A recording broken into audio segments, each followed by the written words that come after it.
Okay, let's just start now. I think the waiting period is over. So, ladies and gentlemen, welcome to another product design class where we'll learn how to create groundbreaking products. So, in previous class, in previous class, we'll be learning the research part of design, right? So, we've been able to put our hands, soil our hands with some methodologies that assist us in, mapping out, our research based on the received data we've gotten during our interview sections. Now, recently we've started looking at the UI part, how to come up with nice designs, the things you should put into considerations, and what are the deliverables. Like, what I mean by deliverables are, okay, when you're working on the UX, this is what is expected of you. When you're working on the UI, this is what is expected of you.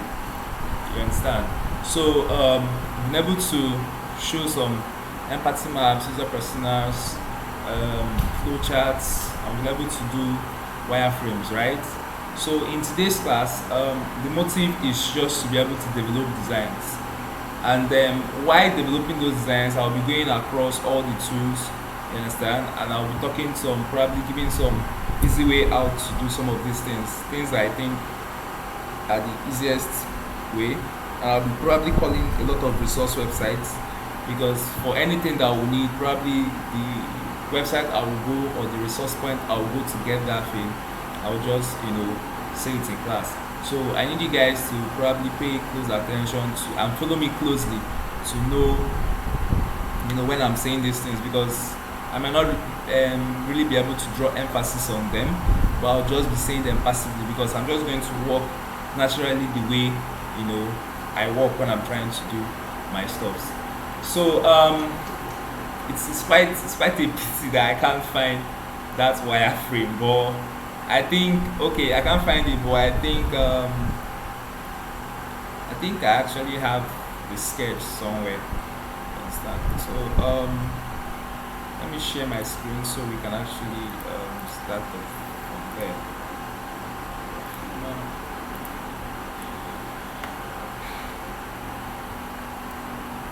So I believe everyone can see my screen now.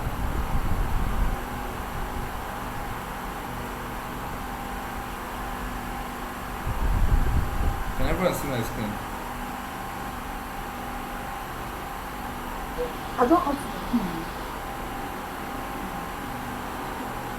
Can anyone Yes, see I can see it. I can see it. Yeah, I can see your screen. Okay. Alright, so if you remember how our wireframe went, we said we were going to create onboarding screens. From onboarding screens, we'll develop the login screens, and from the login screens to the home page, right? Okay, and then we are working on a health assistance application. So ladies and gentlemen, I'm just going to start designing. Now we've gone through the interface of Figma. We've discussed the tools. You understand? I think the only thing we've not discussed in Figma now is probably auto layouts, constraints, components, and then we've not talked about the prototype, which probably in this class I'll be giving. This class is not for components and auto layout, but I think in one or two ways I might talk about it, but just follow me closely. The aim and motive of this class is that at the end of this class we should be able to have developed screens. Now I'm just going to be like doing it the way I do it, so you guys can actually probably rehearse it or probably do the same thing, so that of course by the time you do the same thing, you will understand that okay, these are the ways these things are done, so that it actually comes out nice. So first of all I'll just create my frame. So when you click on the frame, you can select a font size that you want to work with. So usually I normally have this my status bar somewhere. I always have it anytime I want to work. So usually your status bar is supposed to be like here, right? So you place it somewhere here, which is okay. But I'll keep that outside. Now let me explain something to you guys. Let me explain constraints and how constraints work. Now constraints is like a feature in Figma that actually allows you to develop what's that word, responsive platforms. So but it's not like it gives you the full like 100% responsive, but the basic understanding of constraints will actually help you to be able to develop responsive, interfaces. So now let me explain something. Now, when you pick an object and you draw an object, now this is an object. This object could be anything.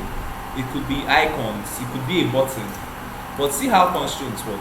Now for instance, if I start, when you place any object on your frame, it has a default constraint position of left and top, as you can see in the right hand side of my screen. Left and top, it has that fixed position. So now what this means is, from the left hand side, this thing is actually fixed to the left hand side and to the top. But now if I change the position of these constraints now, like I click on this object and I change it from probably right, and then probably maybe this should be bottom. Now it simply means that if I drag this frame now, this will move towards the right, and it will maintain its position. Do you guys understand? Do you understand this? No, no, I don't. Now I'm just trying to now create. There is a lot of stuff you need to put into consideration when you're trying to create a responsive platform. Now creating a responsive platform means that, sorry, let me use the word interface, not a platform now. Creating a responsive interface implies that when you drag these things now, as you're dragging, every single thing is readjusting. That's what it means that for something to be responsive. For instance, now if you open a browser, and then you try to drag that browser, you see that every single thing is responsive. Now a lot of designers out there don't actually know how to create fully responsive interfaces. Now for you to be able to create a fully responsive interface, you have to start from the moment you start designing, to put some of these little things in place. Now I am trying to tell you guys that one of the things you need to understand is how constraints work. So I'm trying to explain how constraints work. Now constraints work by the first object I place. The moment you place an object inside a frame, the constraints option is highlighted. Now by default it comes with left and top. This is the default constraint. So this thing means that if I drag this thing to the left now, this thing will be fixed to the left. As you can see, it's fixed to the left. Do you understand? If I move this thing now to the right, you see the object is not moving. Why? The constraint is not fixed to that position. Are you seeing it? This thing is just stagnant. Now let me change. Sorry. Now let me change the constraints from left now to right. And probably leave it at top. And then move this thing now. Move it to the right. You see that it's moving towards the right. Do you understand? Now in a position where I have this from to this point and to this point. Now you will agree with me that this button now, let's make this thing blue. Enough of the gray, we are done with wireframes. Let's make this thing blue now. Now you will agree with me that this thing started from here and ended here. It's not like it entered into the frame, it stopped from here. But let's assume that we want this platform to be like responsive, right? So if I click on this now and I change this from the right constraint value to left and right, it simply means that if I drag this thing from the left, it will keep on stretching to that point. If I drag it from the right, it will keep on stretching to that point. Do you understand? Do you guys understand this now? Yes. So that is the basics. Yes. That is the basics now to forming a responsive interface. That's just the basics. So I need you guys to understand the basics. So as you are progressing, remember I want you guys to follow me closely. So as you are progressing, you will not be confused.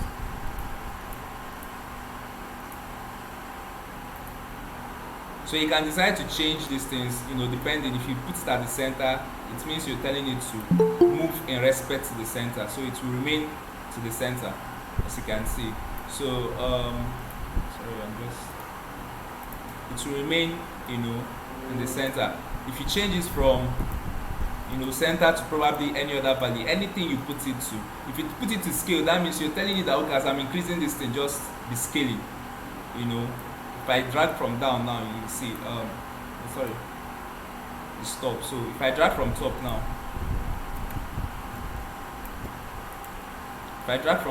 you see it's scaling. Sorry. Stop.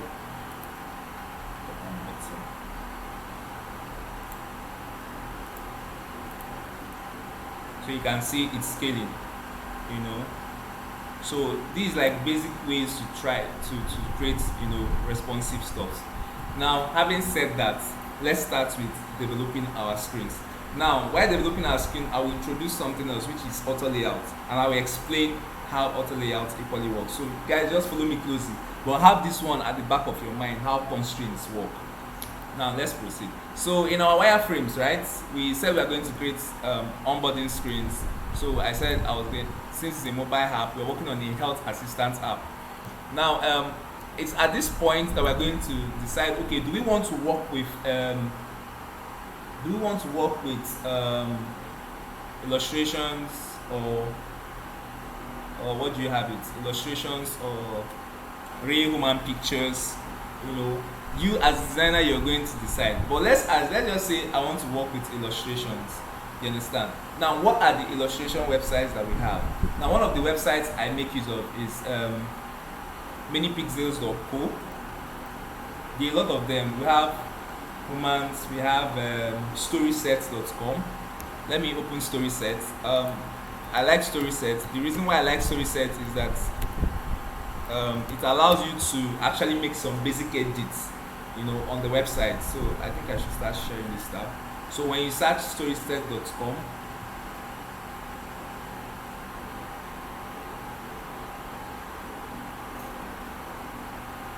so storyset.com is a platform where you can actually get, these are illustrations. You understand? And I like how it works. So and it has a plugin for Figma. So instead of coming to the website just like I came now, you can actually access it, in your pouch. Oh, I stopped sharing my screen. Sorry. You can actually access it in your Figma. So yesterday I showed you guys how to make use of the community and how to get resource from the community, right? So please, if you're in your system now, you can locate your Figma community. You can go to your Figma community and just search StorySet. You're going to see it. So I already have it installed on my system. So I'll just right click and come to plugins and probably look for StorySet by Freepik. So Freepik is like a graphics website, that houses a lot of graphic resource, but I think they developed this StorySet just for illustrations. So you see similar illustrations, but you're seeing these illustrations inside your Figma. So this is mind blowing. So for instance now, since I need something that is related to health, probably I can just search health here, right? And I might be seeing stuff like this, right? Probably anything I like. What will I like? Just random stuff. I might just like this. So I can just click on it. The moment you click on it, it's going to just put it into your canvas. So I have that already, so I can just bring it out. So this is, my icons. Now the very good thing about this is, for instance, if probably green is not the color I'm working with, probably I'm working with a color like blue or something, I can actually change the colors of this. Like you can see they all come in layers, and you have editing abilities on each of these items. Am I communicating, guys?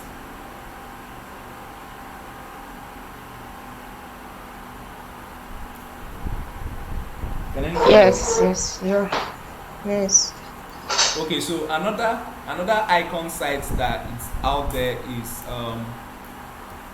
drawkits.com.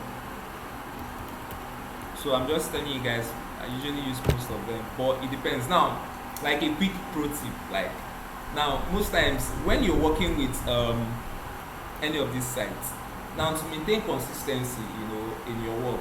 So for instance, now if I say I want to pick my icons from drawkit, it's always very good you stick to drawkit. Don't pick illustrations from this website to go to another.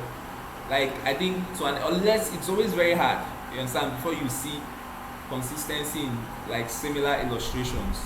You understand? So if you want to use this platform, make sure that you're getting your your illustrations from that platform. Don't so always take your time. Always take your time to like always take your time to like research. So most times when I want to do any work, I'll usually take my time to like go through all the illustration websites I know. I think there are still other ones. I've talked about StorySet. I've talked about minipixel.co. We still have Humans. Let me check Humans. Humans. Why I like Humans is because it's more. It has like, if you're working on a project that you need to be using like dark skin tone illustrations, you understand, then you might want to try out Humans. But I feel like their resource sites, like the resource they have on their sites is not much. Because I think there was a time I was actually trying to search for some kind of illustrations and I didn't see it on the site. But like as you can see it on my screen, you see that most of the illustrations are like dark skin, unlike the ones we saw in story sets. But depending on what you're working on, I'm just saying this website so you guys note them. If you have pen and paper, write them down. Then on your own time, check it out, explore, check what they have. Some of these sites allow you to actually change the colors of, these stuffs on the website. So you can now, after changing, you can download as XVG. Humans also have a plugin in Figma. So when you come to your Figma, if you download, if you go to your Figma community, you see Humans there.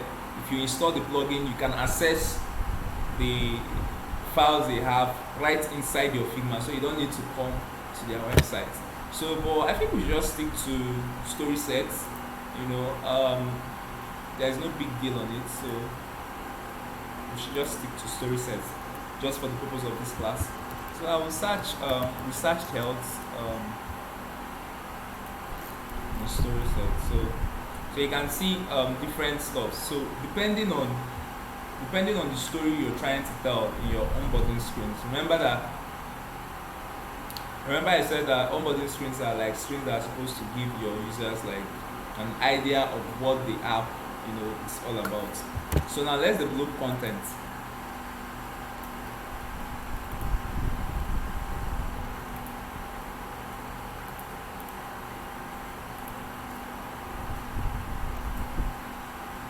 So now I might want to I'm thinking of a design style. So normally you're supposed to like consider the kind of design you want to do, or it's fine.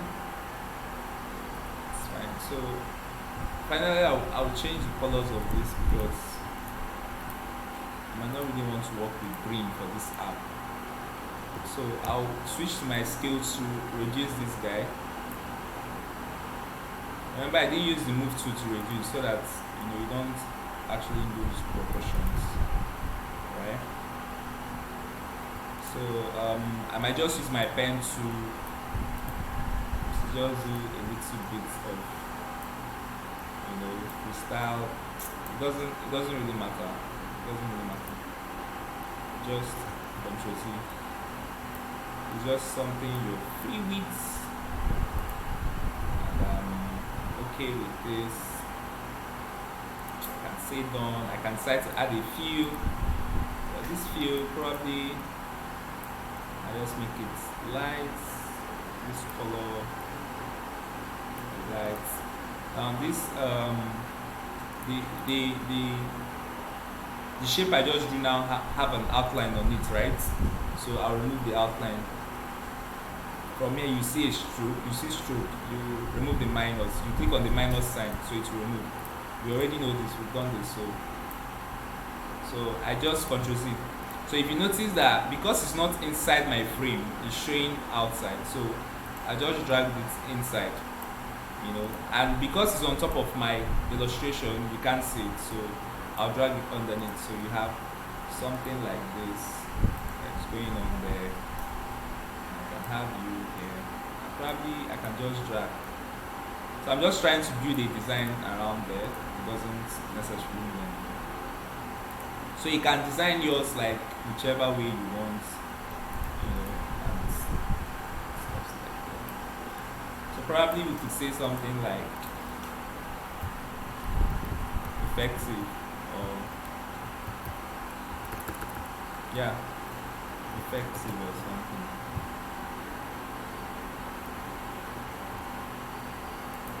I want to make my font size 16.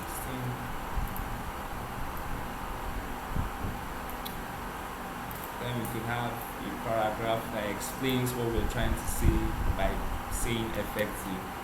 You can say enter. Since we're talking about appointments, enter your consultation.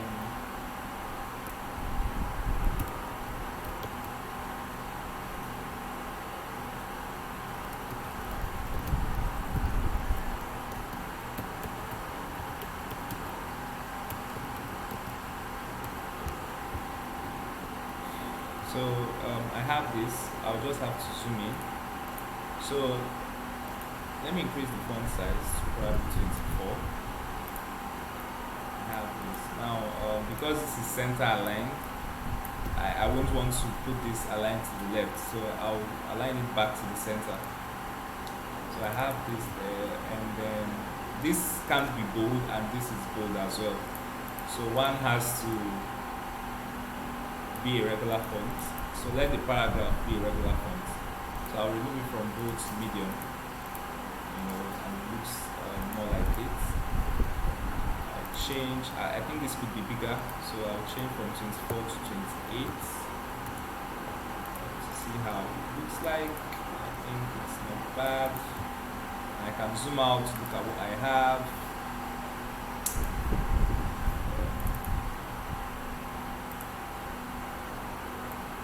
I don't like this cover, so I feel like this cover can go like that. Yep, makes more sense. So I have this. So next thing I want to do is probably I want to create a button. I'm supposed to talk about components, but okay. Now I want to create a button. Now let me explain components with this. Are you guys with me?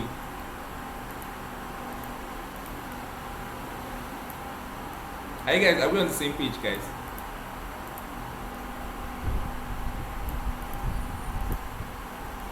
Can anyone hear me? Yes, yes, I can hear you. You're on the same page.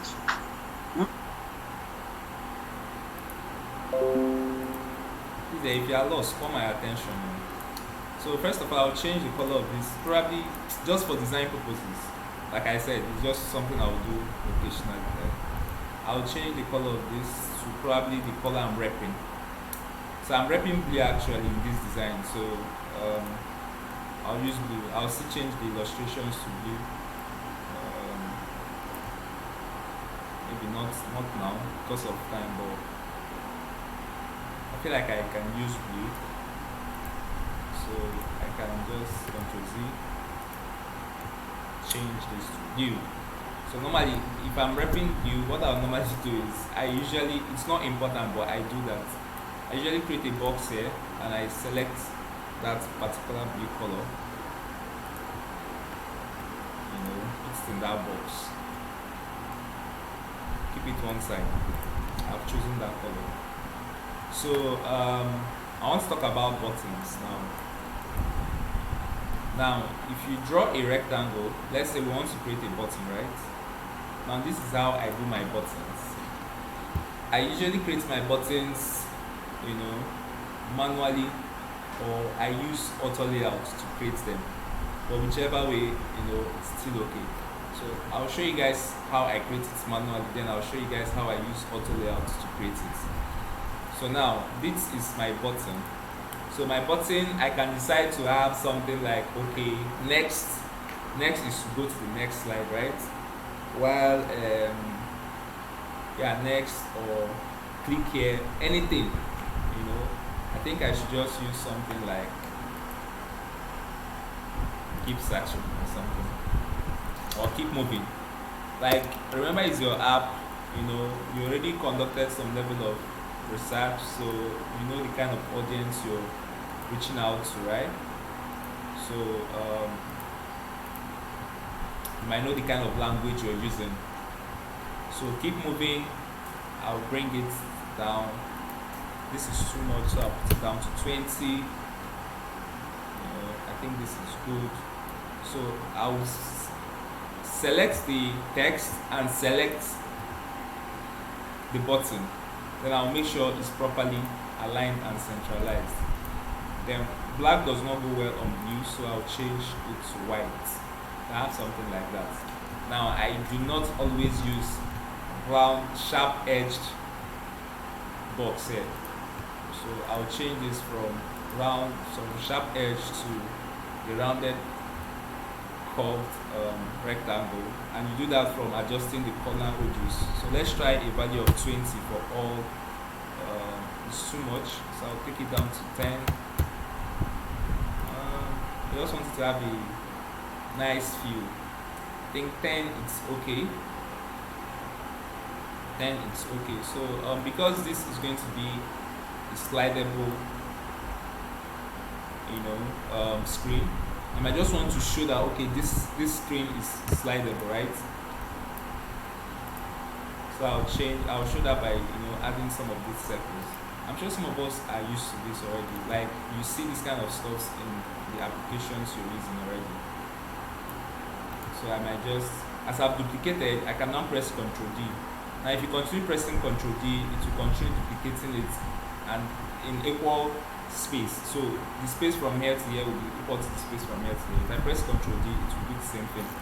But I just need like 3 because we want to have like 3. So you can equally go ahead to probably have something like this. Ctrl D, hold your Shift and Alt, just increase a little, then remove the fill from this, add an outline. Probably change the outline to the view you're working with. Can have something like that. I'm holding Shift and Alt. Yeah, I want the spacing to be very obvious. Use it like that. So I have this. I can change this to view, that same view, but this time around I will adjust the tone to something like that. Now I've chosen another color of blue, right? I will duplicate this. Guys, follow me closely. I'll duplicate this and then I'll click on it as my second choice color, as an alternate color to this my main blue. Yes, so I have this. So normally these circles are big, so I'll just reduce them.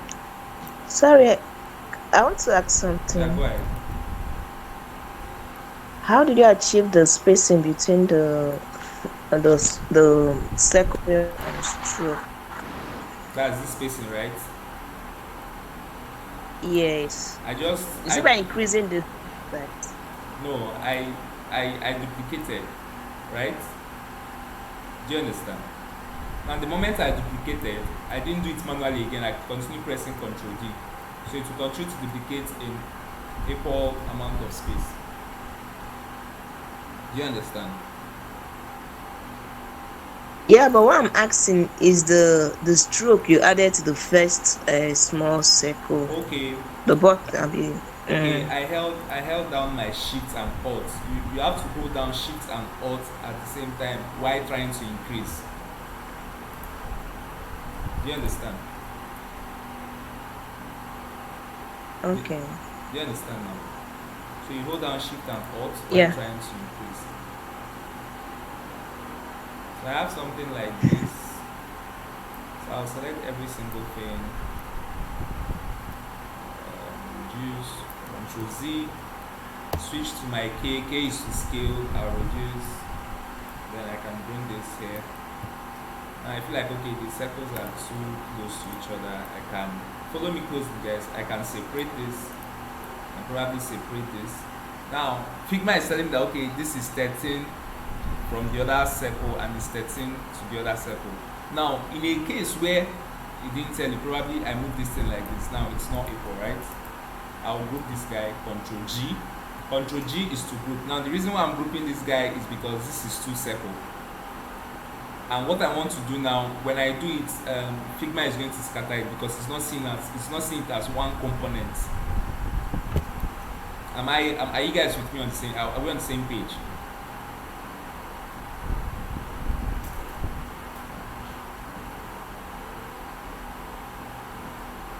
Are we on the same page, guys? Yeah. Eh? Please, if you're not understanding what I'm saying, always call my attention. Like, call my attention to it. It's very important that you understand. Please, I'm lost. I'm lost from when you started this first second.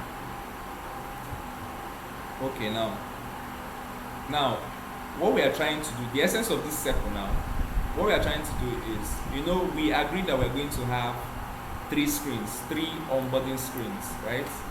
So 3 onboarding screens means that users are going to see like 3 screens trying to explain what our product is all about before they now get to the home page. That's what it means. So now, this circle now that I'm trying to put here, if you remember when we are talking about basic things, we said it's not good to surprise your users. When we are talking about good UI and bad UI, we said something like it's not good to surprise your users. Like, give your users an idea what they are about to expect. So we have these 3 circles. The essence of that 3 circles is to actually tell the user that, okay, you have like 3 more slides before you get to the home page or before you get to the next screens. So 3 more slides like this before you get to the next screen.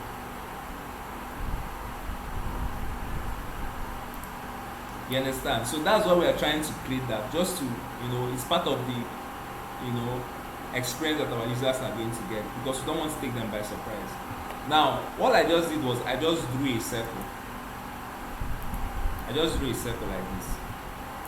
And then I duplicated the circle, right?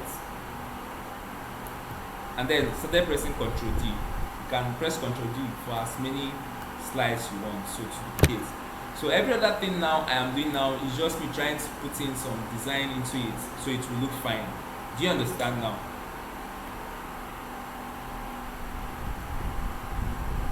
Do you understand? Yes, sir. Yes.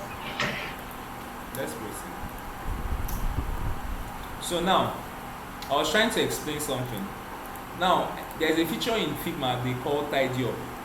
Now, tidy up helps you to, tidy up is like, tidy up, what tidy up does is like, it's automatically, make sure that the distance between objects are equal. So for instance now, if you check the distance from this object in the center to the object by the left is not equal compared to the distance from the object from the center to the object by the right. So now I want to do that without guesswork, and I want Figma to automatically do that for me. Now, because this, for me, the way I created this was this is a circle, this is another circle, right?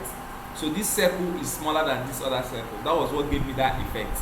And the reason why I made this circle like that is to show that this circle or this particular slide I am on is the first screen. So I'm still going to move to the second screen. You understand? I'm still going to move to the third screen. So I'm using those simple annotations to tell the user this is what is actually happening. Now, as a UX designer, you must be able to simplify things, simplify processes into simpler things. So that's what I'm trying to do now. So for me to use that tidy up feature, I have to group this so that Figma will see this as one component. Grouping is just like you have a bag, and inside your bag now you have your pencil, you have your book inside, you have probably your phone. So your bag now is serving as a container that is housing your pen, pencil, phone, and all those things. So in Figma now you can say that your pencil and your phone and all those things is inside the group called your bag. Do you guys understand?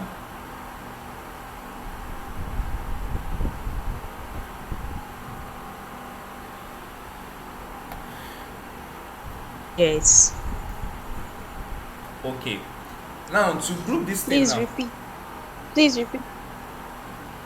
Okay, what I said now, what I said is grouping. When you want to group something, grouping means that you're just trying to bring things together and you put them like in a particular position, and then you tie it together. You have something that is tying it together, so you can identify that, okay, this is, just like, okay, when you go to the market and you want to buy yam, they usually put those yams like together. Probably they can put like 5 tubers, and they say they sell 5 tubers like 5,000. So you know that when you want to now buy the yam, you're looking at 5 tubers of yam versus another 5 tubers of yam, and you cannot tell them, pick some tubers from this place and add it to this other tuber, or exchange it so that I will buy it. They will tell you, no, that this ones are together, this ones are together. Now that is how grouping works in Figma. If these components are different, Figma sees it as a different component. But when you group those components, Figma sees that, okay, this thing have similar properties, therefore I should see it as one. Are you with me? Are you with me now?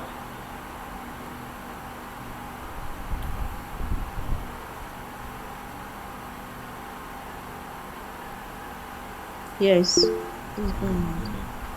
So now you should see it as one. So I now gave an example. I said you have a bag, your handbag. Inside your handbag, you have your pencil, you have your pen, you have your phone. Now all those things are in the group called your handbag, because it's your handbag that is housing it.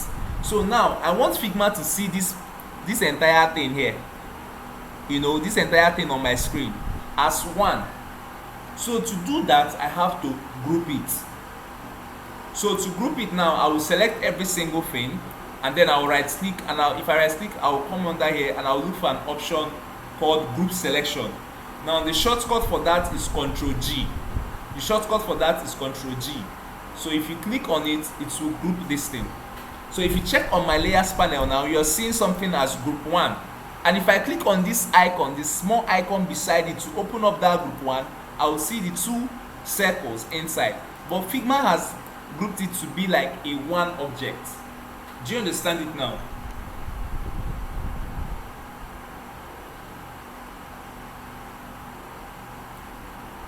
Do you understand? Yes, yes. So now, Yes, I thought you were saying something else. I will now hold Shift key. Now if I hold the Shift key now, or you select everything, now under this alignment now, you will see something like tidy up. When you see these 3 dotted icons here, you see something like tidy up. Click on it to tidy up this design. Now the distance between the circles are now equal. Then you can now align vertically, to make sure that everything is in line. And that is how you easily place, your stops. That's how you easily align, your stops in Figma. So let me just place this where I think it will be fine.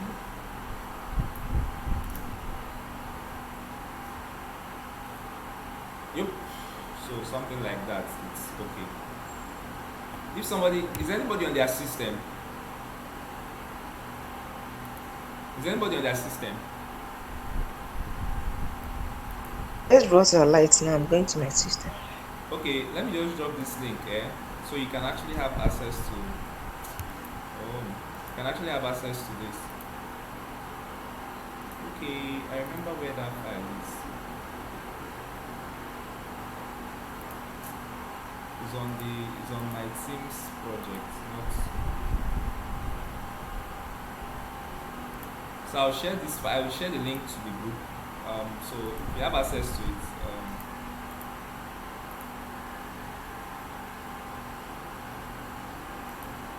if you have access to it, you can help me change the colors of this to blue. You can use solid blue. You can use this blue that we pointed out here. How you change the colors is you just click on it, select the component, then come to fill. Come to the fill. Probably I'm working with this blue. Make it this blue. Yeah, so this blue now. So you can just change colors like that.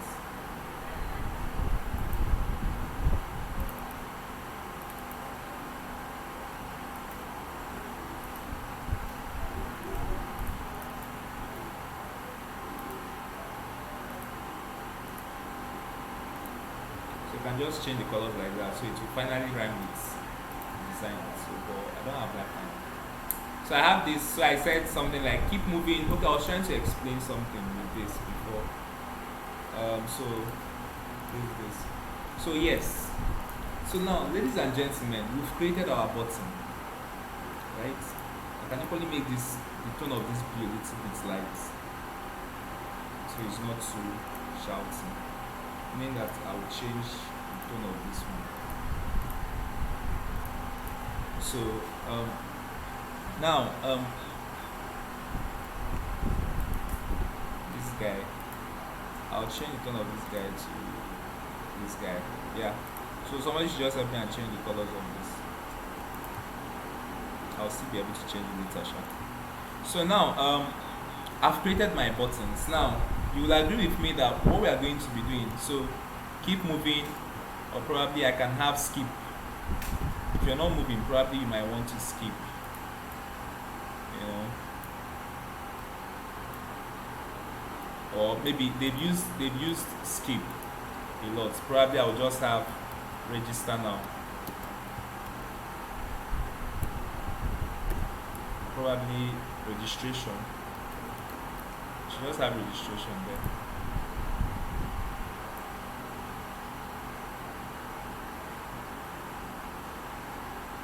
This registration I will change to this color, so it will rhyme actually. Yes, right.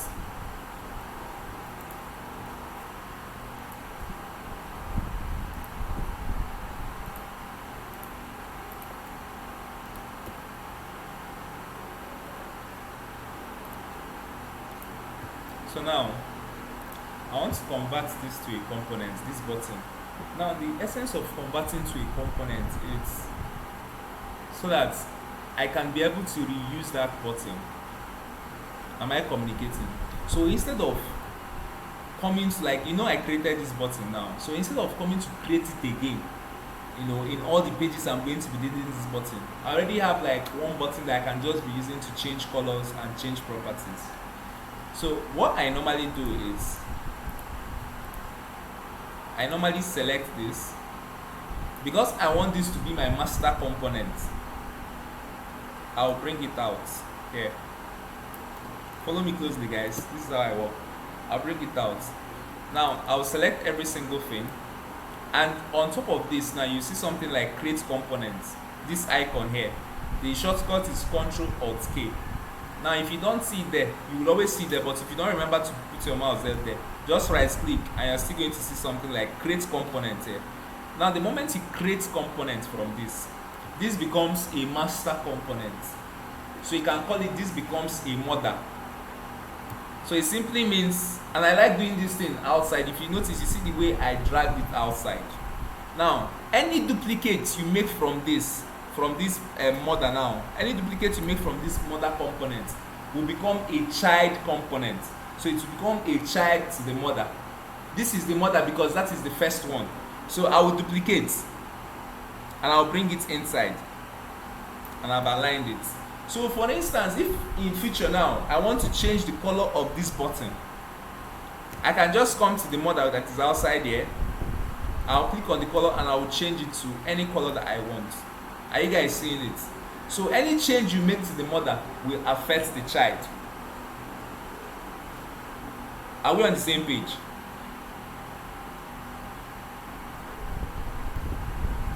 Are we on the same page?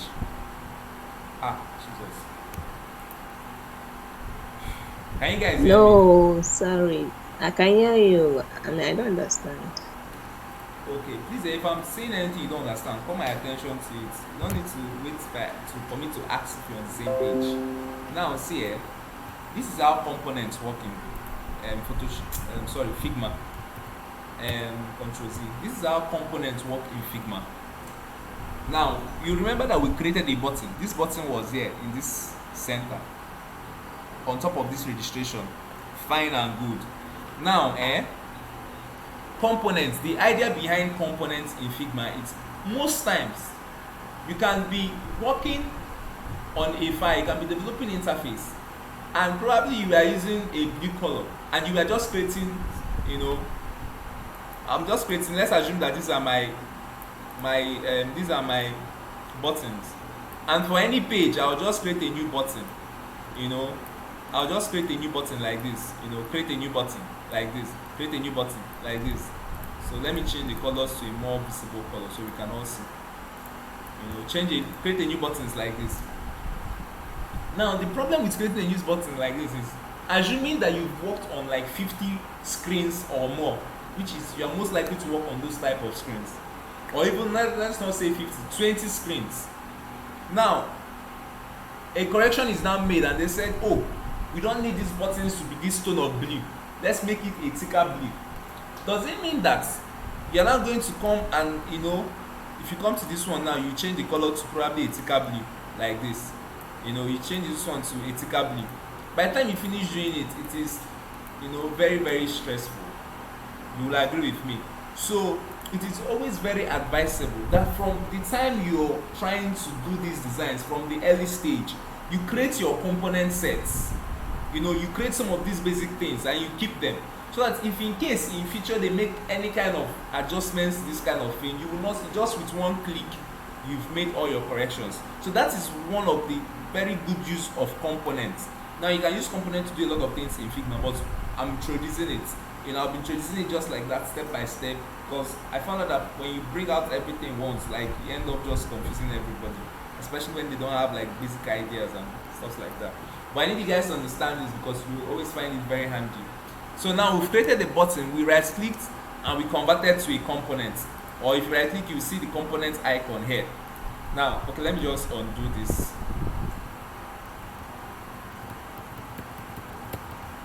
And create the components again. So now this is a normal button. So I'll, you know, select everything, you will see the components here. Create components, or press Ctrl or K on your keyboard, or right click and, you know, say create components. Now I've created this component. Now mind you, see what I did.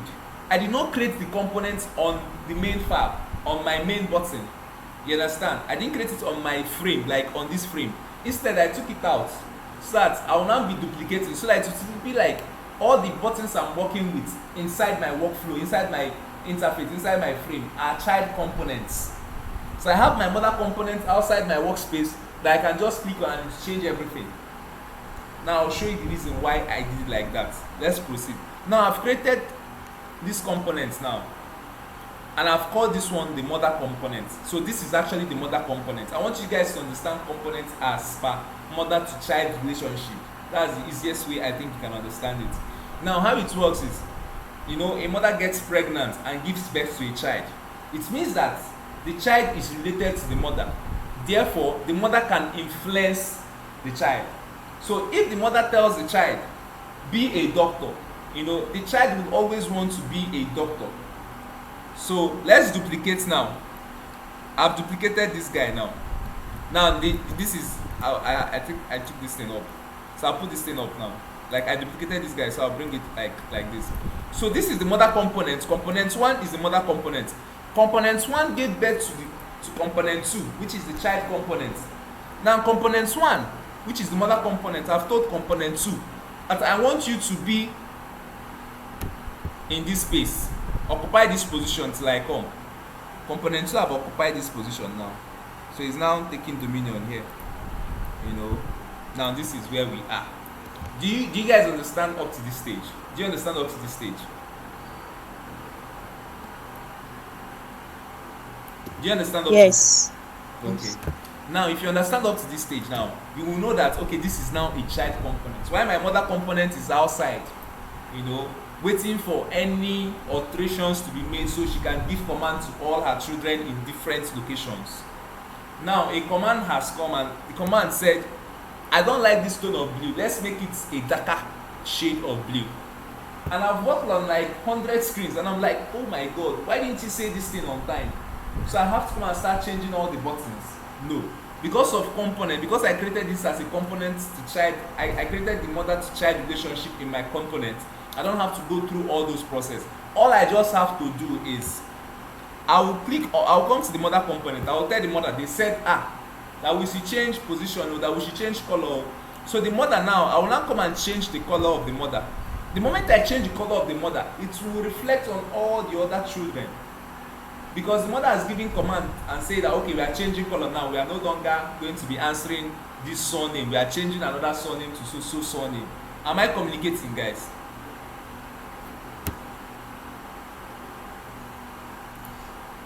Yes. Okay, now, so now let's change this color now. So let's change the color to, a darker shade of blue. You see that immediately I am doing that, it is reflecting on all the children. So if I have this thing now, if I duplicate this frame, maybe let's assume that this is all our frame, I will duplicate. Now let's have it like this.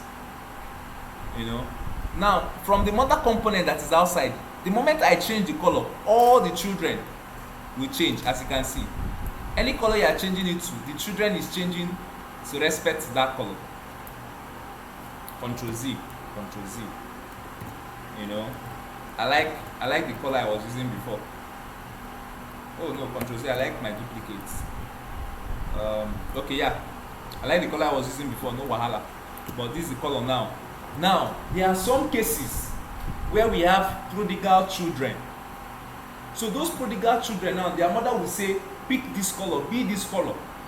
But those prodigal children will now go and decide the color they want to be based on the states that they are in now, or based on influence of peer pressure or friends, and it is you that is the designer that will be that person that will instigate that peer pressure on that child. Do you understand? Now this mother now gave birth to another child. Let's duplicate this other child. Follow me closely. You need to understand this thing very well, so that when we start developing design systems, you will not be confused. That's why I'm trying to explain it like this. Now the mother has given birth to another child, and this child now is siblings to all these other buttons here. Now that is why they are the same color. But you now, based on what you are working on, based on the screen, based on the page you're working on, probably this page now is a warning page. I don't want the user to click on this button. You now came and changed the color of this thing, of this child. Maybe you've convinced the child, you've told the child that see, based on this page now, based on this screen that we're working on, you cannot be this color. You need to change, you need to blend in. So you change the color. Now the moment you do that, if you notice something, this guy now becomes a prodigal child, because he's no longer following the rudiments of every other family member, which is maintaining a blue color. He's now maintaining this color. So it simply means that the mother can influence the child, but the child cannot influence the mother in a component set. Am I communicating, guys?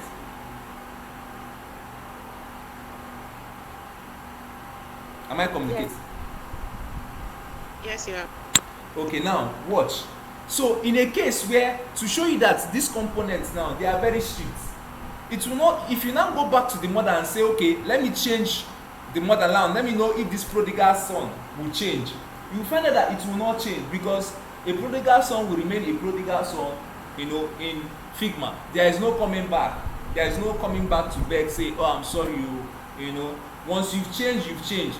They will not associate, Figma will not associate the properties to that this thing. So anytime you want to come back to, anytime you want to make amendments to this thing, you have to go to that particular page and change it yourself. So if I come to this mother component now, and I click on it and I change the color, as I'm changing it now, it's not affecting the prodigal component, because the prodigal component decided to change on itself. So Figma is saying that, okay, if you know how to change on yourself, you should continue changing on yourself.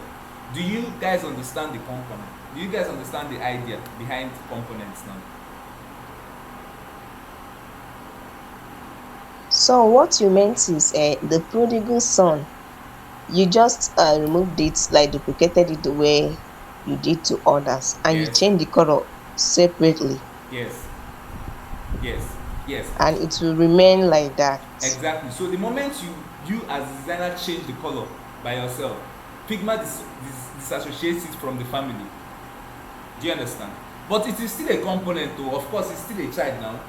But Figma will so any amendments you're making to the mother and the other children, it will not affect that one. because Figma is seeing that okay, you're the one that made this change, so probably you have your own special reason for making that change like that. You get the idea?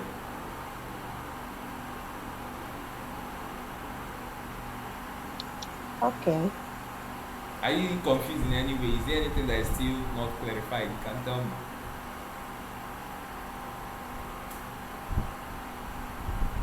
Right. All right, so let's move on. Oh my god, we're just in components.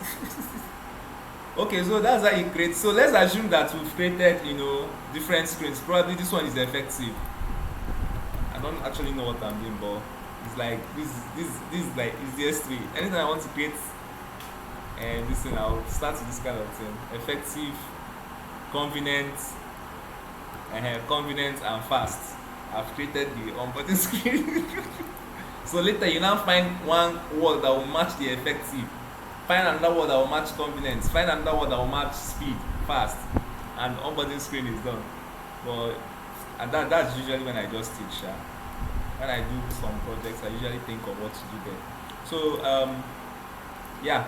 So like we can go ahead like on this one, we can look for another you know icon that will fit here, and write up. So you can actually be the one that will get these write ups. Like, if you're working on something, you can take out time to think, okay, what should my onboarding screen? And that can actually influence your design and all of those. But I'm just doing this, for doing sake. I don't actually like this illustration that I'm using. Let me check for another better one. I don't even know the story that this one is telling. So let me just search health. Probably for something nice. Yeah, I think I like this guy more. So I'll use that there. So actually I'm having some other designs that is popping into my head as it relates to what can be done here. But let me reduce the opacity of this to 50. Yep, this and this 50. So we can do a lot of designs here. So but let's leave that. What's the time now? This 17 minutes past 9. Oh god. Should I go ahead and design the front page, or should I talk about auto layout?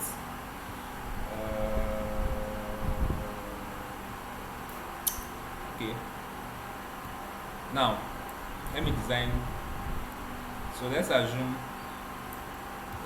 that we've done the onboarding screen. So let's assume that this is our design for the onboarding screens, right? Now let me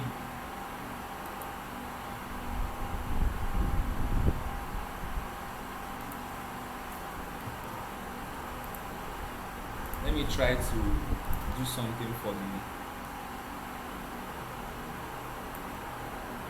the landing page, for the home page.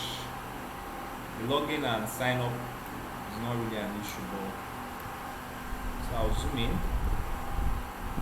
So if I remember very well, but I can't remember anything. So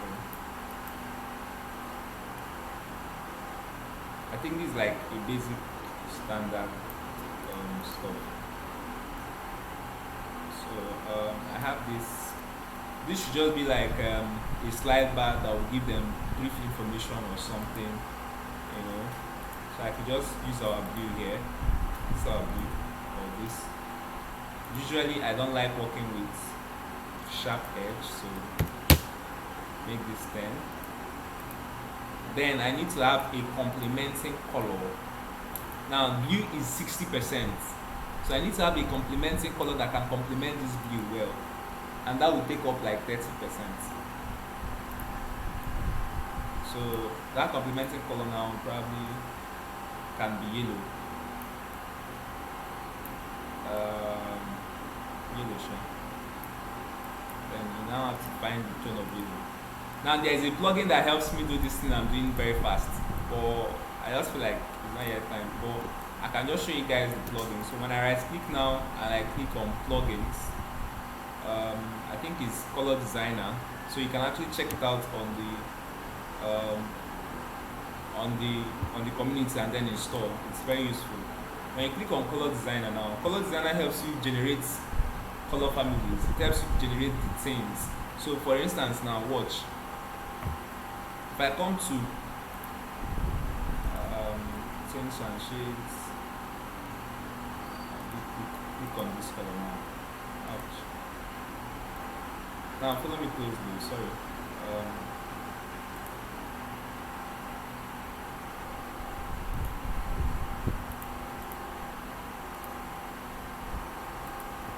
Now remember that blue. Are you guys with me? Just follow me closely. Remember that blue is my main color. Are you guys with me? Blue is my main color. Now if I come to this color designer now, I can generate tints of blue. The moment I click on this blue, it has shown me tints of blue. So if I click on this plus icon now, I can copy the color code, right? And I can, if I copy the color code now and close this, and probably close this guy. So probably I have this guy, a rectangle.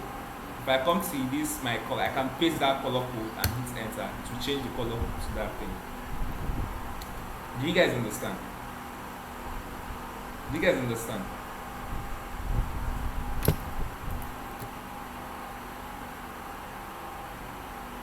Do you guys understand? So everybody's quiet. Jesus Christ. Are we on the same page, or are we on the same page? Repeat what you did last.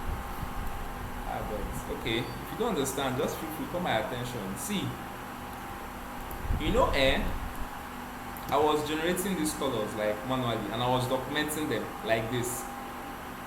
You understand? And I just felt while I was doing that before that plot. Okay, before I knew about that plot, there was a manual way I was doing it. I was doing it to do my design, and it was working. So I was trying to show you guys the manual way. You understand? But on a second thought, I decided not to like continue with that manual way because it takes a little bit time because I have to be documenting like that. But now let me show you guys how you can do this like with a plugin. Let me show you how you can do this with a plugin. Now, for instance, if I want to have like 5 shades of this blue, watch. All I just need to do is duplicate this thing into 5. 1, 2, 3. Just like that. Now right click now, come to plugins. I have my color designer here. I'll click on my color designer. Now if I click on this color now, this is the main color. You see it has generated shades of this color. If I want it up to the 10, I will just increase it to keep on generating these shades until it is pure white. Do you guys understand? This is how we create color styles in your design system. You understand? So I'm not doing plus or minus, trying to. It has automatically generated different shades. So all I just need to do now is probably this guy. I'll copy the color code here. Copy the color code, right? Close it. Come to this guy. You know, come here, paste that color code, click enter. It has changed. You know, I can drag this guy. Excuse me. Yeah, go ahead. The blue color, how do you make it to enter the color designer? That's what I'm saying. Plugins. Just click on that blue color. As you can see now, no color is selected. It's black. Now when you come here now, click on this color here. It will automatically select the blue. Click on any color that it has that color. Do you understand? So my mind is not clicking. Sure. No, you didn't do it well. Let me do it again. Right, click on the plugins, color designer. Now, if it's this yellow I want to pick, if it's this yellow I want to get different shades, I'll click on that yellow. Do you understand? Yeah, it has to be a shape. You click on it. If I click on it now, it will generate yellow things for me. Are you seeing it? Are you seeing it? Yes. Yes. So now, if I now want to document these things in my workspace where I was documenting, I can now copy the color codes, put it in different boxes, and I'm done. Now, what brought me to this thing is the yellow. You know, I already know that yellow will go well with this my blue, and that's why I was talking about yellow. Now, in a case where, and why I know about that is because I've worked with blue colors, so I know colors that will complement well. Now, in a case where you don't know the color that will complement blue well in your design, You understand? How would you find out? You understand? You can actually either use Google or use your color wheel if you know how to use color wheel. But in a case where you don't know how to do these things, now color designer can actually help you. Now see, so this, I'll delete this yellow. I only know blue works well, but I want to look for another color that can complement blue. So I can use it. You know, we are working with the 60-30 to 10 ratio rule, you know, in selecting our colors. So I decided that blue is going to be 60%. I'm now looking for a secondary color and an accent color. Now, if I come now, I right click on this thing and I click on plugins. If I come to color designer now, if I come to color harmonies, you understand, and I click on this blue, follow me closely, I'll click on this blue. Now, it's going to show me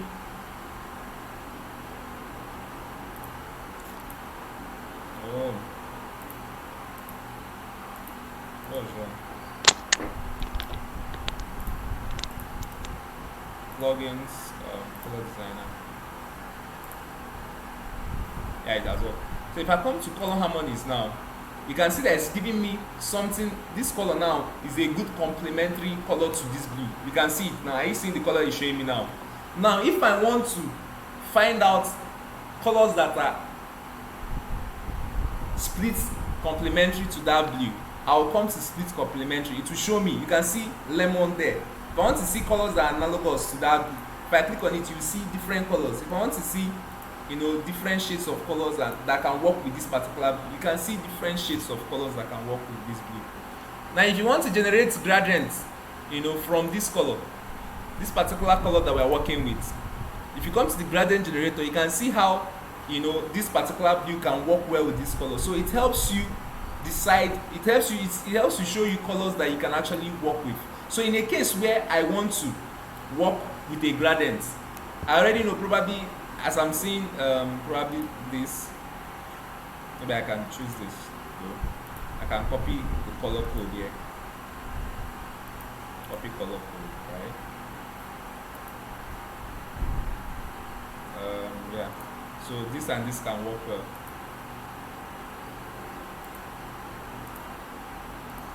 So I'll copy the color code. Follow me closely. Ouch. Oh. So this is it. Come here. I'll paste the color code. It has changed to that color. Let me just go back and bring the other one. Color designer. This color. Gradient generator. Then I'll come to this guy. Then I'll copy this color code. I'm done here. Close you. Then I'll duplicate this guy, right? Then I'll come here. Now, down, see, I want to now create a gradient inside this box. I'll come to my fill, right? Come to solid, change to linear. You understand?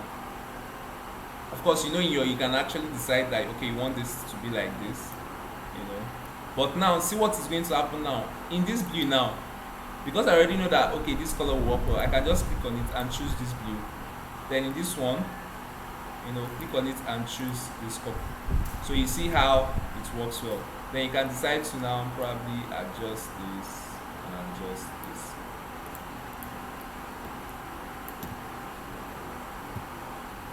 Did the color, did you relate well? Did the color relate well? The gradient, did it flow well?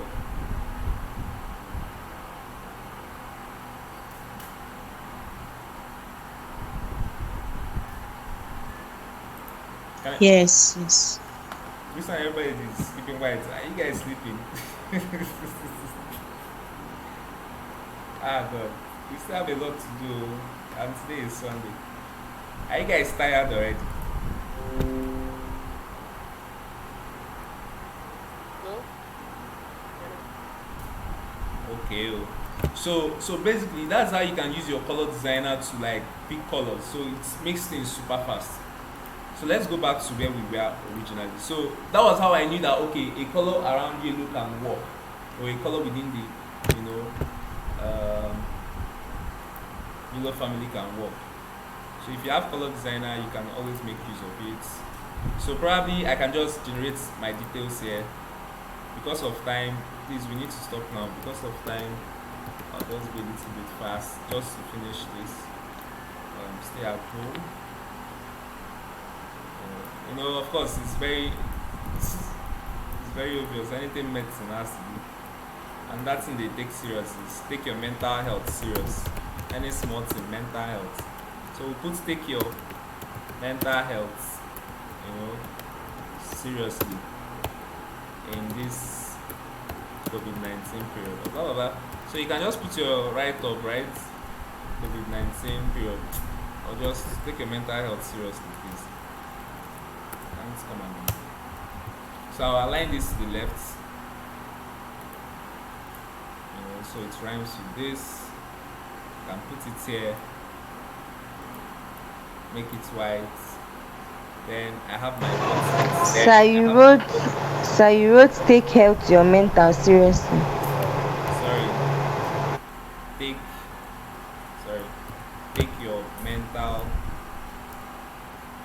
health seriously. So this I can change it to that color, probably make it darker.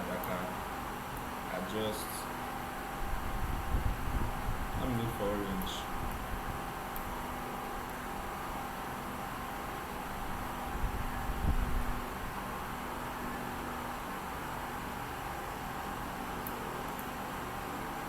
Then I'll try 10. I'll copy it to around 10.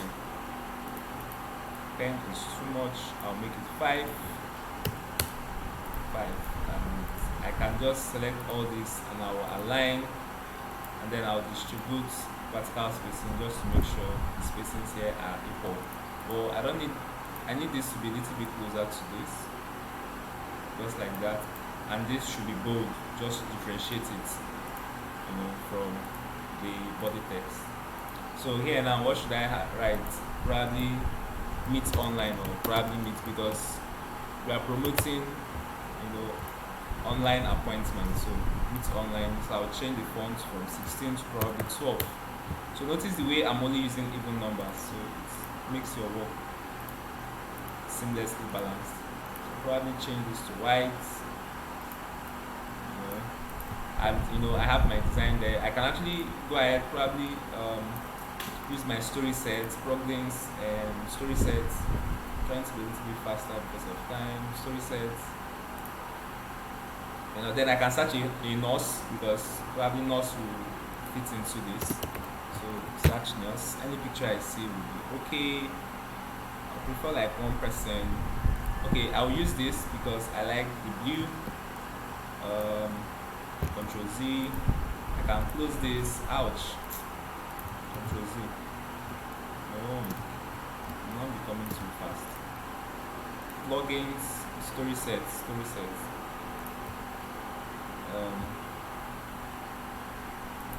Let me search nose. I just need like one person I can put by the side just to fill up that space. I like this one.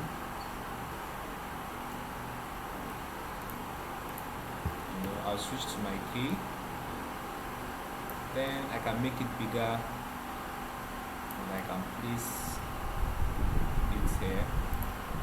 Now, what I actually want to do, I don't need all these other components, right? So I'll just find how it was grouped here. This is character 3. I don't need this girl, so I can delete that. I need character 1, so I can delete this. These other guys, I'll just look for how it was grouped. Yeah.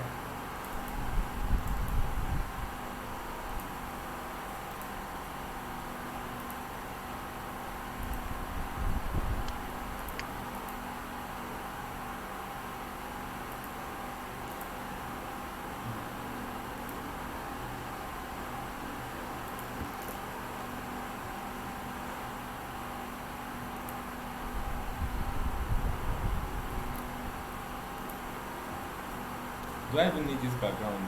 I can do away. Okay, normally I wouldn't do away with the background on a very good day, but because of time, I can do away with that. Normally I would just like the flowers to be there. This guy could be here. Um, Something like that. Then I'll try to adjust the color of this trouser to a little bit different from the blue there. Maybe something more like this. Click on it. I think it should be now the same color with this. Yep.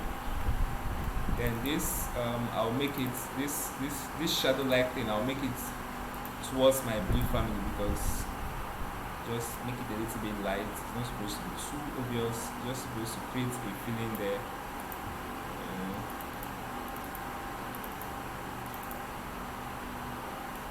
And I can drag it like that. So I have something like that. So just have something going on. So on the normal, I was going to bring the flowers to just manage my space, but take time. So I think in our wireframe we had something like a search button. So I'll just create a search button.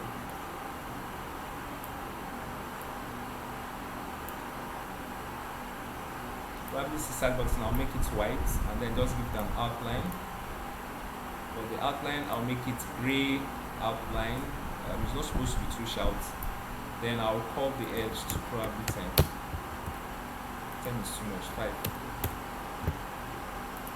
Then inside I will write something like search for a doctor. I think we have that in our wireframe, so it's not like a big deal. Search for a doctor. So in our next class we are going to be converting these particular pages to a responsive page, but I just want to build the page so that we now know that we are done. Like, I'm using this to teach us how to actually design. Normally your designs, I believe we are all creative, so you can actually do your designs the way you want, but I just want to be sure that okay, we actually looked at how to create your designs in class. So I just duplicated this because of course there should be some shuffling icon here, so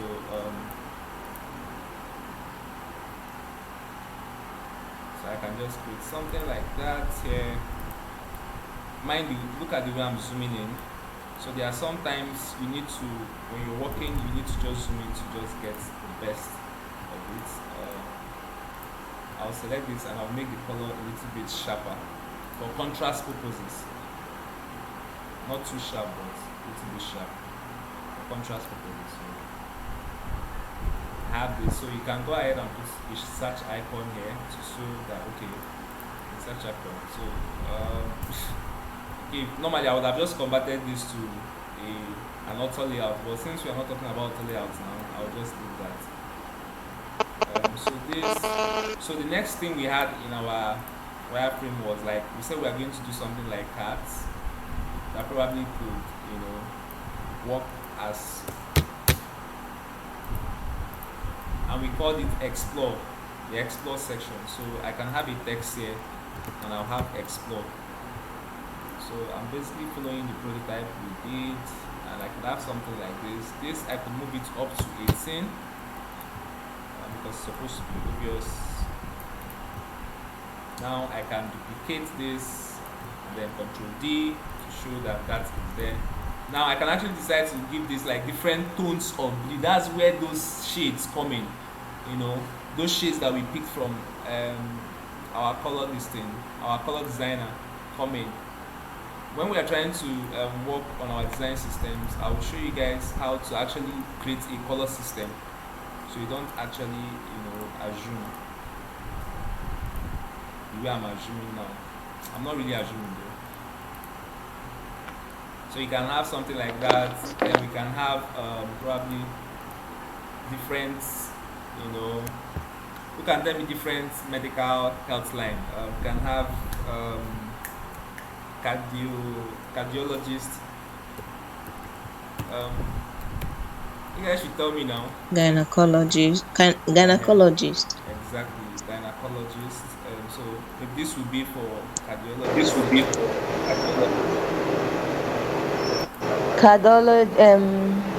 Dermatologist.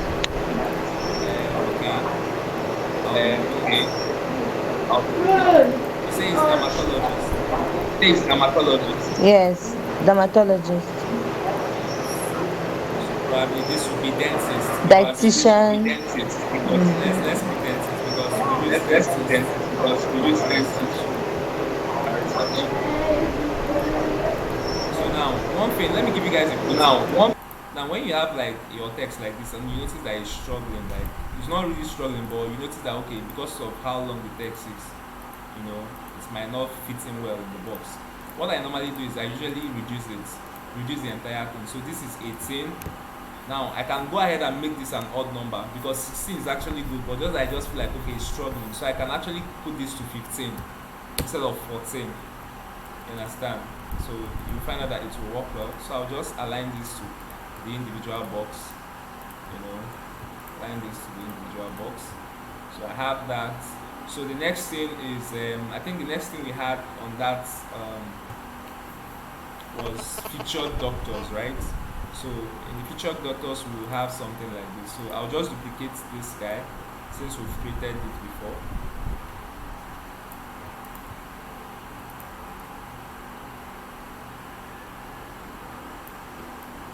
You know, and then depends on how we might want to put the design. I might decide to use a linear gradient here. Put it somewhere here. Yeah. You know, put it outside there. And I might decide to even use like entirely different shades of hue. Probably or increase the opacity up.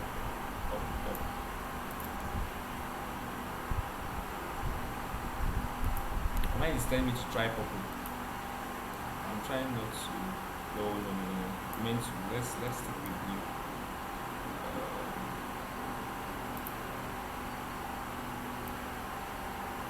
Yeah. Towards this kind of purple. Yeah. So now, so I'm going to have circles here because it's supposed to be like featured based on what we have on our wireframe. Then we equally decided that we're going to have a button here, right? So we already have a button that we created here. So I'll just duplicate, and then that button will be inside here. And what we are going to have here is search for doctors, like search for doctors. If you remember our wireframe, how we structured it to be, that's how it's supposed to be. So I'll centralize this. Alt Control Z.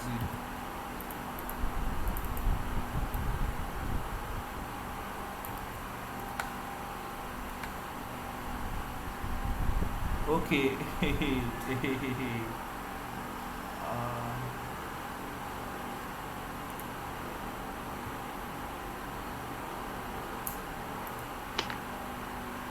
Okay, let me show you guys something.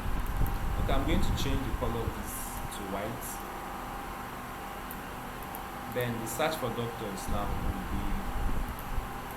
will be black.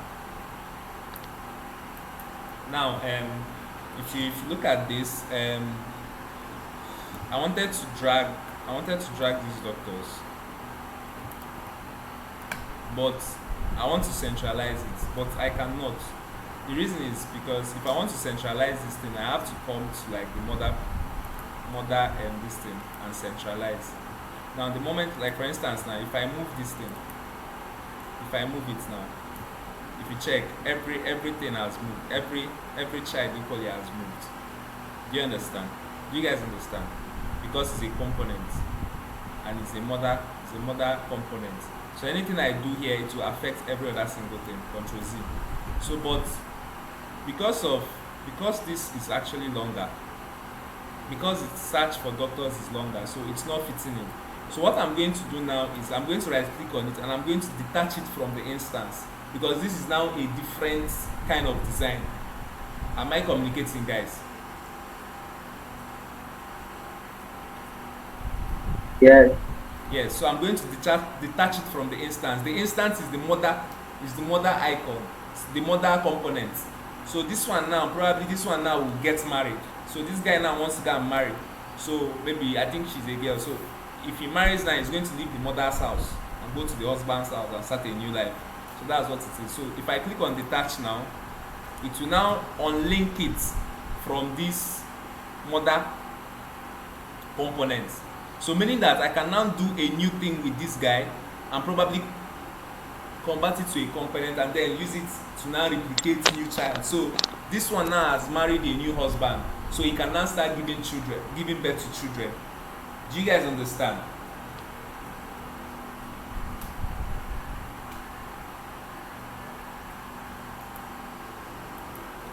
It's like people, it's like you didn't understand this one. Oh, you guys didn't understand this one I said.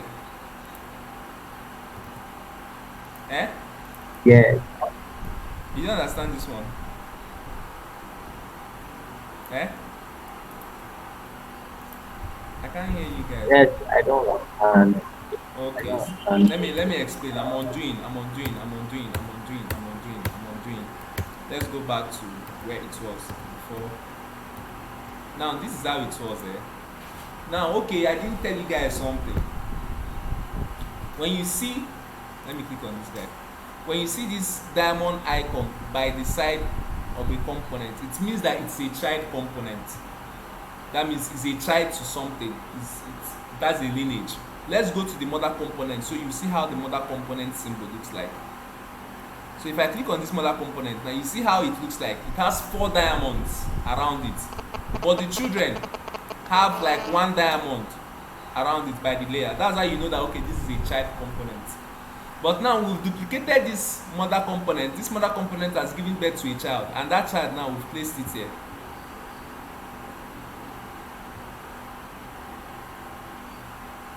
And that child now we've placed it here. Are we on the same page? Do you understand now? You can on your mic so we can communicate. Yes. Now that child we've placed it here. Now I now notice that I wrote search for doctor inside here. Now I want to shift this search for doctor to the center, but I cannot make that kind of adjustment here because this is just a child. So I have to go and take permission from the mother, and then I will now go and move the mother so that it will reflect. Now watch, if I come to the mother now, which is this one, and I move the mother here now, you will see that others are moving with it. As I'm moving it, others are moving because they respect or they follow what the mother is doing. Control Z.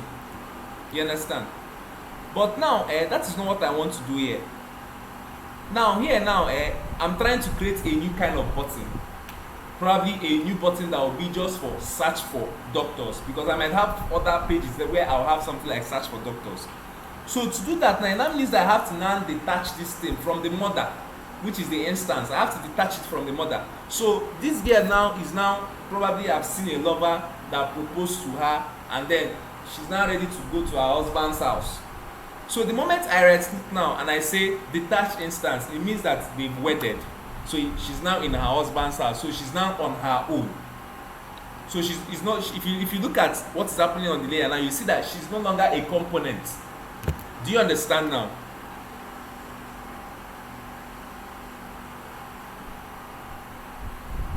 Do you understand?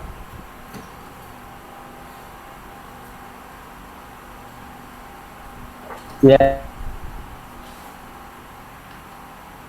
Is any other person confused at this point?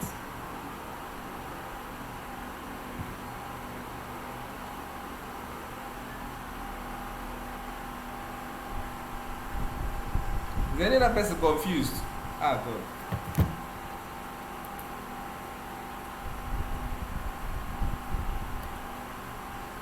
Can you guys hear me? Yes. Yes, we can hear you. Maybe you should go ahead. We will understand more when we watch the video. So you guys are not understanding this thing I'm saying. If you're confused, tell me you're confused. I'll come again. I will explain again. It's important that you understand.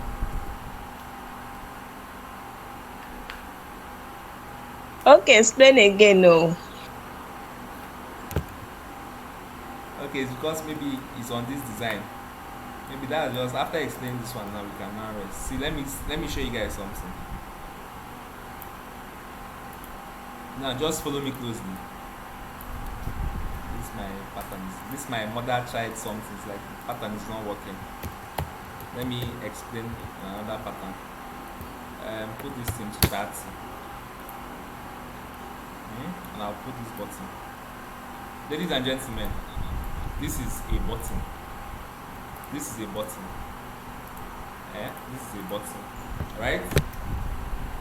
Now we are talking about this button in terms of it being a component. So if I select this thing now and say convert to component, this is now a component. This is now, you know, a component.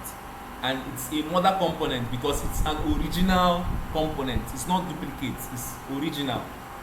So it's just like, you know, it has grown and it's now a mother. So I don't want to use that instance again, but it's a component. Now how components work is, if you duplicate it, the moment you duplicate it now, this becomes a main component. Why this becomes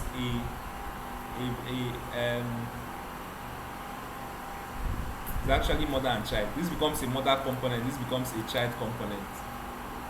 You understand? But this becomes, you can say this becomes the main variant. Why this is the instance. So this is the main component, why this is the instance. You understand? You can equally put it that way. But I think I'm already used to the mother and child thing. So you can say this is the mother that gave birth to this human being. So now, if you make a change to the mother, it will affect the child, as you can see. So anything you're making a change, it will affect the child. But in a case where you make a change to the child, it will not affect the mother. It only affects the child. And based on that change now you've made to that child, it detaches that change. It detaches the properties of that child from the mother. But it does not mean that it is not the mother that gave birth to the child. It's still the mother because it's still a component. Do we understand that one? Yes. Now, I duplicate this mother component again. And then I type something into this place. Button is here. Now you see that this button is here is not aligned well, but I want to align it, but I cannot do that. Why? Figma is telling me that, see, this thing has a mother, so I should go to the mother and go and take permission, or I should go and make the correction on the mother so that it will update here. Of which, if I come to the mother now and I move the mother, you can see it's moving. But the problem is this mother equally have other children that are placed in other positions and they all fit. That is what I want them to do. But this one now, that means I now have to now come and create another button that will now represent a longer text, which is button is here. So to do that, I have to now detach this guy from this component. I have to detach it from this mother now. And I now call that process of detaching, like, it means that, okay, this person is now ready to go and marry and start having their own kids, because the mother gave birth, because the mother is a mother and mother give birth. So this one now is now ready to start giving birth and start having her own children, her own lineage. You understand? Do you guys understand now?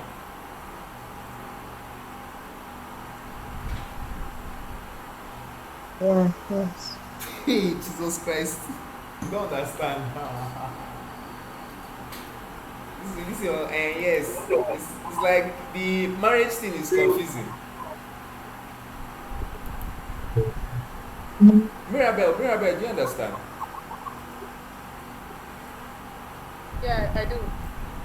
Chemela, do you understand? Yes, I understand. I understand, sir. Okay, Taiwo, do you understand? Yeah, understand.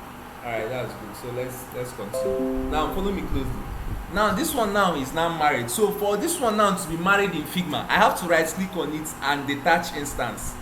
The moment you detach it now, two things happen. One is that it is no longer related to this component, and then two is that if you check your layers panel here, you see that it's no longer seen as a frame. Sorry, seen as a component, because components are highlighted with blue, but it's no longer highlighted with blue, meaning that it's no longer in the components family again. So now I can now gladly make my changes here now, adjust it the way I want. I am okay. So probably with the process of me adjusting is the pregnancy stage, so she's pregnant now. I will now come and convert it to a component again. Converting it to a component means that she's in labor room, she's about to start giving birth to her own children. So I've converted to a component now. Now it's now a component. Now I can now start duplicating this one. So she's now a mother now. So if I duplicate this one now, because probably another screen I'm going to create will have a button that will require this kind of option, I can now duplicate it to this. So meaning that this is now my mother this is now a mother to this. You understand? So if I make any change to this, it will affect, you know, these other ones. Why these ones now? Why I'll delete this guy because he's a prodigal child. So why these ones now I can use these ones to adjust, for this. So it tells you that okay, you can actually have like, of course that's how it works. That's how it works actually. In your design systems, you are going to have a mother button for the disabled states. You are going to equally have a mother button for the active states. You are going to have a mother button for the warning states. So you just switch, and those states are like, those are different states, and each different state will always have a mother button. But that mother button now will now have like variants or children that you can now interchange. So but I need you guys to understand it now that it's very simple. So now when we start creating design systems with it, because in the design system you'll be having up to 64 or 126 buttons, so you will not get confused when we are duplicating buttons like that. Do you guys understand this one now? Yes, I do. But I have a question. Yeah, go ahead. How does a color and text work on components? Because I saw the time you wrote this button is here, as in it didn't enter very well. Yes. That's why you detached it. Yes. But color, does it mean that it doesn't affect color? As in color can gradually change anytime it wants, like the prodigal son you're talking about. Do you know why that thing happened like that? Is because this is not an auto layout button. If it's an auto layout button, it will automatically be adjusted by itself. Do you understand? But your question now is simple. Why it did not work is because from this mother component now, the position of this text now is already fixed. So it's down from here to here.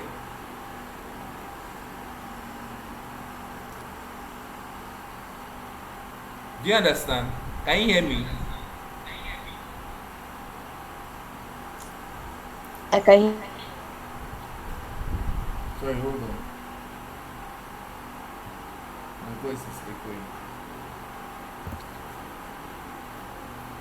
Alright, so in this,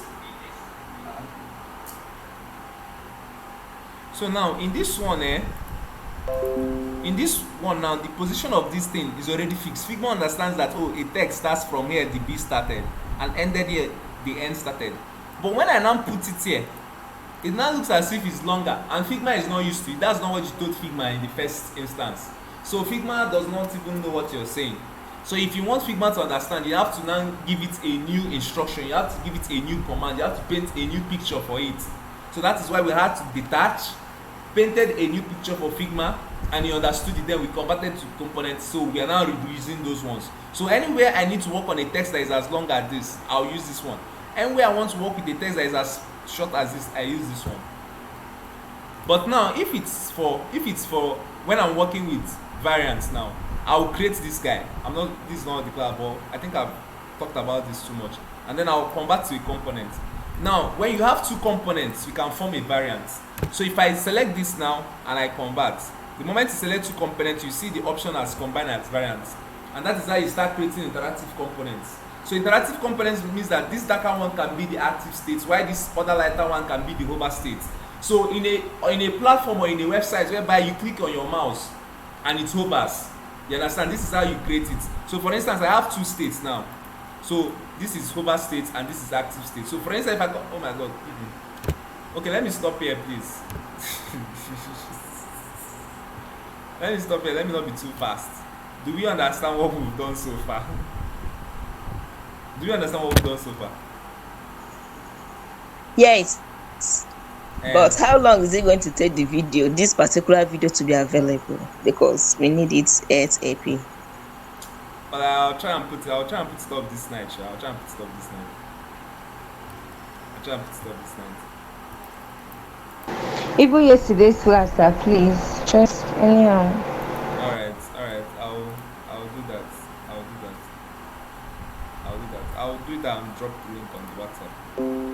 So, but ladies and gentlemen, please, let's just be like, okay, what you took away from this class was the component thing. So, but I was going to change this to white, the color of this to white. Please take home assignment, try and work on the design. We already have like a wireframe, but if you don't have a wireframe, you can start, you can do your own wireframe. Then try to come up with your own designs. Basically, designing in Figma is actually very simple.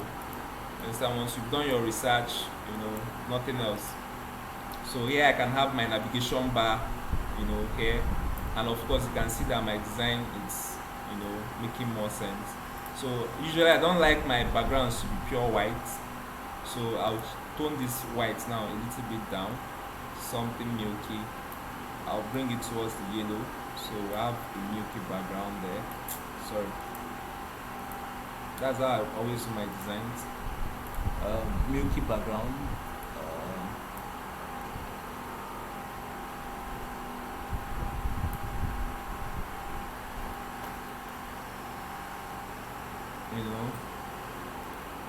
I can have milky background just like this, just to balance then my navigation bar, I'll purposely make it like pure white, so you see the difference.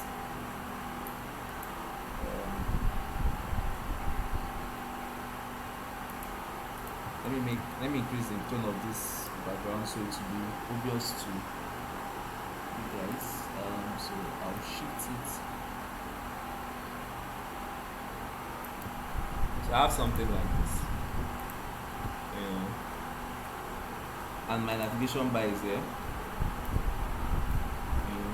So my navigation bar, I can just click on these independent corners here, and then I'll curve like just the top edge, make it like 20, and then make this other guy like 20 as well. So I already have those edges curved. So basically, you have your designs, forming out. This is like a rush work, but I think it's doable. Then we are supposed to have like pictures of doctors. Yes, I think let me just do that. We're supposed to have like pictures of doctors here. I know I said 9:30, but I actually want us to leave this stage. That's why I'm trying to. So we're supposed to have pictures of doctors, just recent doctors that the user have, communicated. Control D, like 4. So there's a plugin called Avatar. Avatar allows you to generate, random pictures of people. So when I right click on this circle and I come to my plugins, I can locate my avatar. If I click on it, it will generate an image for me automatically there. So I can do it on all the circles, right?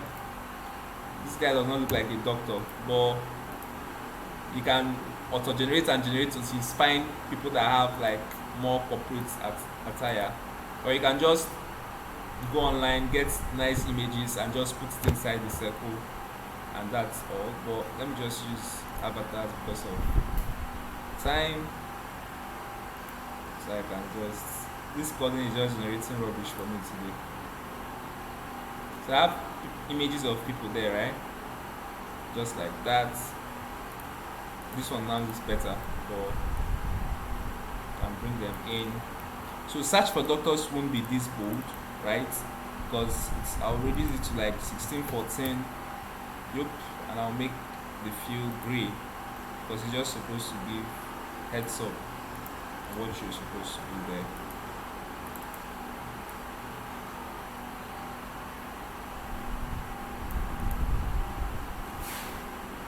So we can now have our icons in our navigation bar. So when we are done, I can decide to present my work like this. Let me just do that. Decide to present my work like this. So I'm creating a bigger frame, right?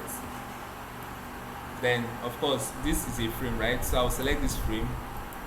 I'll curve it. It's probably 20. So if you curve it, you see that it gives you this phone curve thing, 25 or 30, right? So I made it 30. I can bring it inside here, right? can even make this, sorry, Control Z, Control Z. So that thing is happening because of constraints. So I'll bring this out, just make it like smaller like this. Yes, that's it.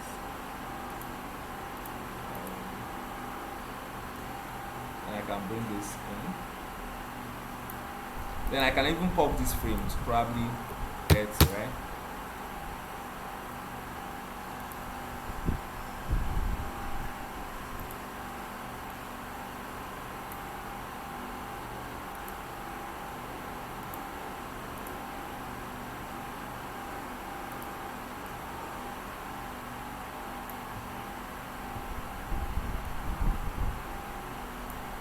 So I'm just trying to adjust.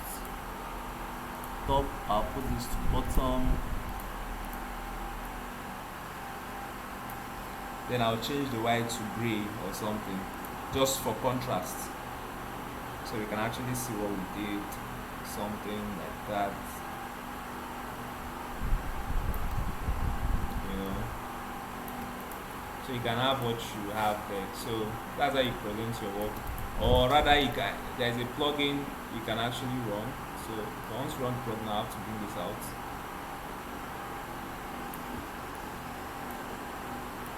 I'll bring this out, right? Then right click plugin, mockup is name of, because I think we talked about it yesterday. Or let me just bring it up again. So mockups, IJK,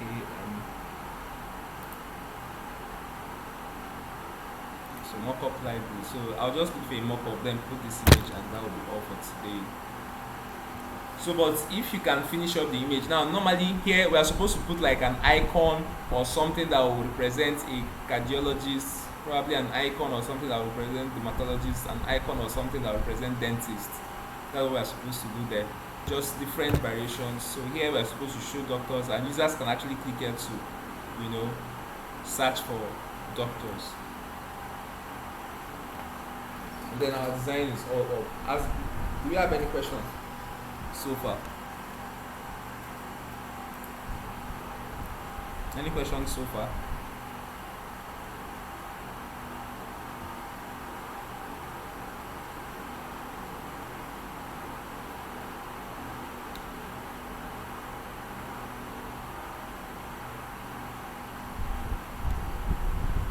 Any questions, please?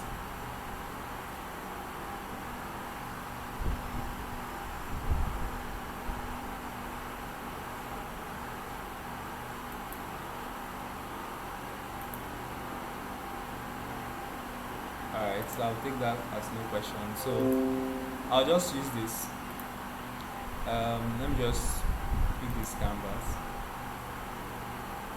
13 Pro Max. So I'll just select this frame there.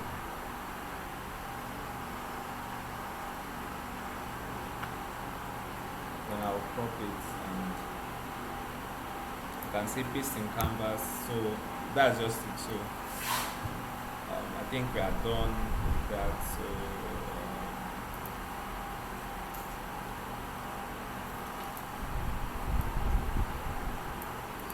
I can have a frame like this. I'll bring this into the frame.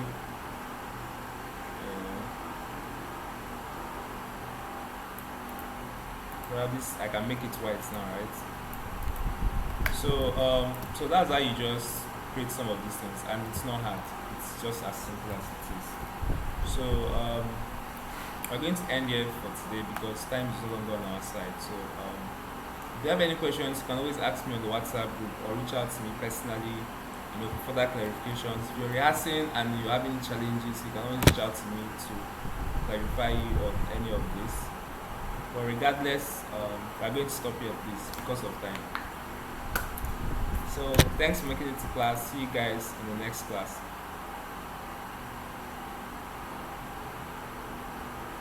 Thank you very much. All right, you're welcome.